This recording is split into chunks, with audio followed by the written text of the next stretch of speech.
In 1996, Pokemon was first introduced to Japan on the Nintendo Game Boy, and since then, it has become a worldwide phenomenon, with toys, TV shows, manga, you name it. The video game series has been consistently releasing new entries practically every other year. My first introduction into the series was Pokemon Sapphire, but I wouldn't own my own copy until Pokemon Pearl on the Nintendo DS in 2007. I kept up with the games until the 6th generation, but as time went on, Pokemon didn't seem to grab me as it used to. And as it turns out, that's how a lot of people felt. It wasn't until Pokemon Violet and Scarlet on the Nintendo Switch where I would jump back into the series. It wasn't Game of the Year by any means, but it wasn't a complete waste of life either. It was... okay. It was fine. Yet many people have said, until this entry, that Pokemon was staling or declining in quality, whether it's its technical issues, story, gameplay, or features it seemingly had forgotten. And while I do see this point, I've seldom seen examples of how to fix the root cause of the problem. That being, the audience. In my opinion, Pokemon's most prevalent problem, at least in terms of their gameplay, is who they're making their games for. Yeah, Pokemon is a children's series first and foremost, but like an animated movie, you can create a story for children while having mature themes and lessons that can appeal to an older demographic. You may be asking, what does maturity have to do with a Pokemon game? How would that improve their quality? And I would say by giving the players more choice. Now, I'm not saying we should give the characters a gun or ride on a motorcycle, but allowing the series to grow up and give players more responsibility can open up the games to bigger possibilities. Most of the Pokemon games have followed this kind of structure. Start in a town, talk to a professor, make your way to the first gym, and something story related happens. From there, you conquer all 8 gyms, stop the bad guy, and then become champion. In terms of a Game Boy game, it's pretty impressive to fit all that in. With current hardware, however, we can do much more. This is how I'd give the audience more choice. Let's break down the key components of a video game. You got Pokemon, the trainer, and an opposing force. The Pokemon are the only reason why you play the game, but the trainer is a representation of the player, and the opposing force is the reason why you continue your journey. You add a Pokedex and other supporting characters here and there, and you got yourself a solid foundation. How I would categorize these components would be in the form of quests, similar to how Generation 9 did it. From there, anything related to that component would be slotted under that quest. For example, if you wanted to become champion, you'd follow the gym quest line. That line would be independent from the Pokedex line, and so on. To me, the would-be main quest is the focus of your adventure, while the other lines are supplementary. However, it's important that everything you do in the game serves as a progression in your journey. Although the main quest might be to stop the bad guy, collecting Pokemon for the Pokedex could be framed as finding the best partner for the final fight. The way Pokemon can utilize maturity is by giving players more responsibility. Although children will be more focused on the fantastical side of things, older or veteran players can find entertainment in its nuanced systems. Consider the gyms. Kids might focus on a higher level to win the matchup, or just brute force it. Veteran players could focus on setups and other move exploits in order to succeed. Both are neither right or wrong, but will have minimal impact if there's no meaning to the event. Gyms in the past have been more or less a matchup check, which is a core element of the game to be sure, but there's so much more we can do there. Why not have a gym that specializes in status effects moves, another core element of the game? A gym leader could specialize in lethal moves. Or imagine if a boss played dirty. There's little sense of responsibility on the player's part to overcome an asked challenge. In the past decade, many video games have transitioned into the genre of open world. Essentially, an open world game is a setting that allows the player to have access to the whole map from an early point. While this works for games like The Legend of Zelda, it can prove difficult for an RPG like Pokemon. If we wanted to go this route, we would have to understand 2 restrictions: the level scaling and traversal. In the past, we've had natural barriers like trees, water, and mountains hindering our progress. The solution was to have HMs taught to our Pokemon in order to navigate these obstacles, but this was cumbersome. In recent times, certain Pokemon came pre-equipped with traversal methods, but this became too specific. Why not give the player or supporting characters these abilities?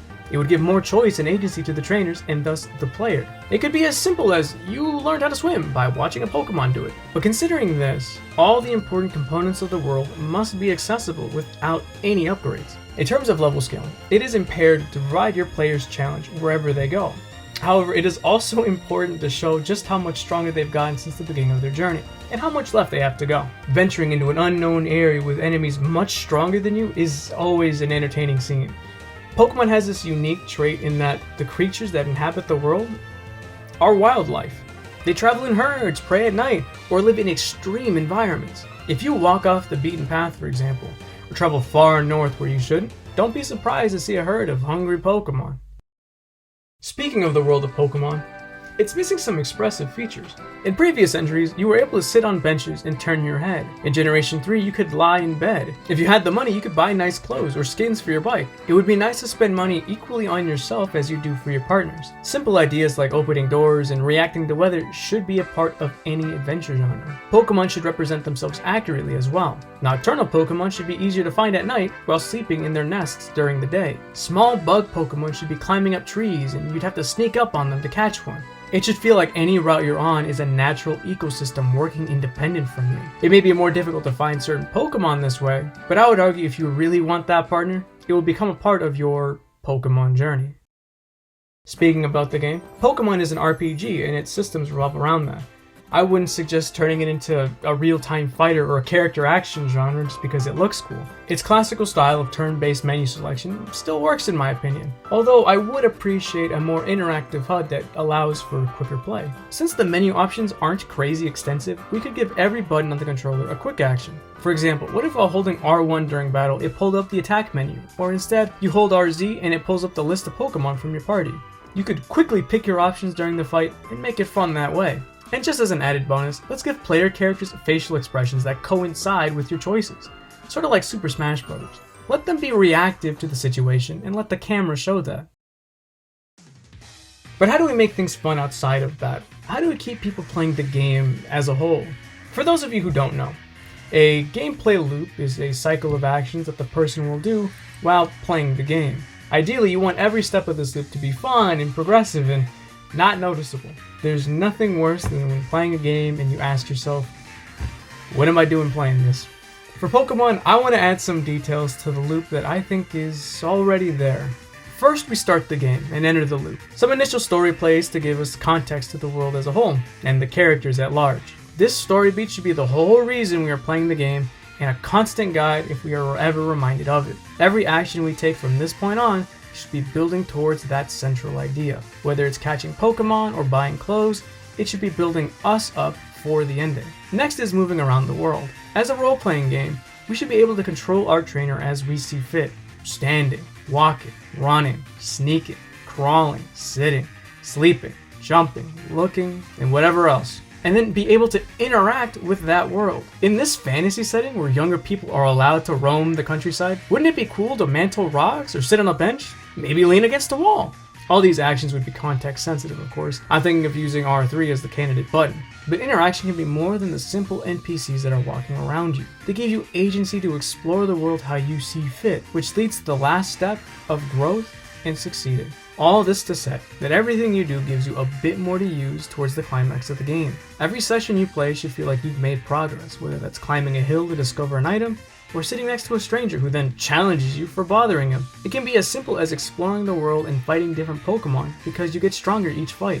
The biggest problem to this, however, is figuring out what to do after the antagonistic force has been dealt with.